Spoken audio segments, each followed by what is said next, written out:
ಅತ್ಯಂತ ದೊಡ್ಡ ದರೋಡೆ ವಿಜಯಪುರದ ಕೆನರಾ ಬ್ಯಾಂಕ್ನಲ್ಲಿ 53 ಕೋಟಿ ರೂಪಾಯಿ ಮೌಲ್ಯದ ಚಿನ್ನವನ್ನು ಲೂಟಿ ಮಾಡಲಾಗಿದೆ.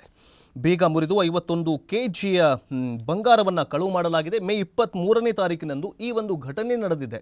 ಅದು ಕೂಡ ಎಲ್ಲಿ ಅಂತಂದರೆ ವಿಜಯಪುರದಲ್ಲಿ ಅಂದರೆ ರಾಜ್ಯದಲ್ಲಿ ಬ್ಯಾಂಕ್ ಹಾಗೂ ಎಟಿಎಂ ರಾಬರಿ ಪ್ರಕರಣಗಳು ಮುಂದುವರೆದಿದ್ದು, ಇದೀಗ ವಿಜಯಪುರ ಜಿಲ್ಲೆಯಲ್ಲಿ ಕೆನರಾ ಬ್ಯಾಂಕ್ನಲ್ಲಿ ಅಂದಾಜು 52.626 ಕೋಟಿ ರೂಪಾಯಿ ಮೌಲ್ಯದ 58 ಕೆಜಿ 976 ಗ್ರಾಂ ಚಿನ್ನಾಭರಣವನ್ನು ಅಂದರೆ ಚಿನ್ನಾಭರಣ ಜೊತೆಗೆ 5.20 ಕೋಟಿ ಅಂದರೆ ಲಕ್ಷ ರೂಪಾಯಿಯನ್ನು ಕಳ್ಳತನ ಮಾಡಿ ಪರಾರಿಯಾಗಿರುವಂತಹ ಘಟನೆ ಈಗ ಬೆಳಕಿಗೆ ಬಂದಿದೆ.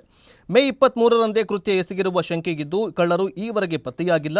ಇದು ಚಿನ್ನದ ಮೌಲ್ಯದ ರೂಪದಲ್ಲಿ ರಾಜ್ಯದಲ್ಲಿಯೇ ಅತಿ ದೊಡ್ಡ ಬ್ಯಾಂಕ್ ಕಳ್ಳತನ ಎನ್ನಲಾಗ್ತಾ ಇದೆ. ಎಷ್ಟು ಅಂತಂದರೆ 53 ಕೋಟಿ ರೂಪಾಯಿ ಮೌಲ್ಯದ ಚಿನ್ನಾಭರಣವನ್ನು ಲೂಟಿ ಮಾಡಲಾಗಿದೆ. 51 ಕೆಜಿ ಬಂಗಾರವನ್ನು ಕಳವು ಮಾಡಲಾಗಿದೆ. ಎಲ್ಲಿ?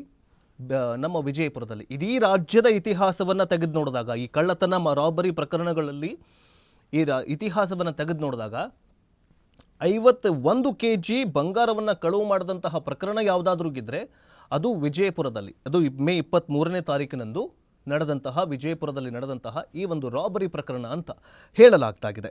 ಮೇ 23ರಂದು 6ರಿಂದ 8 ಜನ ತಂಡವಾಗಿ ಕೆನರಾ ಬ್ಯಾಂಕ್ ಒಳಗೆ ಶಾಖೆಗೆ ದರೋಡೆ ಮಾಡ್ತಾರೆ. ಜೊತೆಗೆ ಬ್ಯಾಂಕ್ನ ಪ್ರವೇಶ ದ್ವಾರವನ್ನು ಬೀಗ ಒಡೆದು ಒಳಗೆ ನುಗ್ಗಿದ ಬಳಿಕ ಸೈಬರ್ ಆಫ್ ಕೆಲವೊಂದಿಷ್ಟು ಎಲ್ಲ ಲೈಟ್ಗಳನ್ನು ಆಫ್ ಮಾಡಿ ಚಿನ್ನವನ್ನು ದೋಚಿದ್ದಾರೆ ಎನ್ನುವಂತಹ ಮಾಹಿತಿ ಲಭ್ಯವಾಗ್ತಾ ಇದೆ. ಈ ಒಂದು ಪ್ರಕರಣ ಯಾವಾಗ ಅಂತಂದರೆ 23ನೇ ತಾರೀಕು ಬೆಳಕಿಗೆ ಬಂದಿದ್ದು.